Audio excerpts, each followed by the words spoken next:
আমার বেনিগুলো কেন করেছি বলো তো? কিছুদিন আগে আমার পায়ে একটা সমস্যা ছিল, সে কারণে আমি প্রায় অনেকদিন শ্যাম্পু করতে পারিনি। তো পায়ের ব্যথাটা সেরেছে আর সাথে সাথেই বন্যা শুরু হয়ে গেছে, সে কারণে প্রায় 10-15 দিন ধরে আমি মাথা শ্যাম্পু করি না।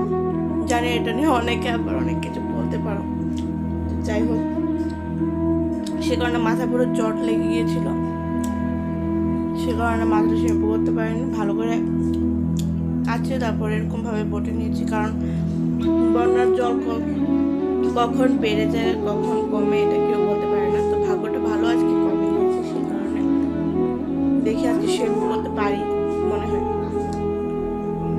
যদি মোটরটা ঠিক করে তাহলে শ্যাম্পু করবো, না হলে করতে পারবো না, কারণ জলের প্রচন্ড অভাব।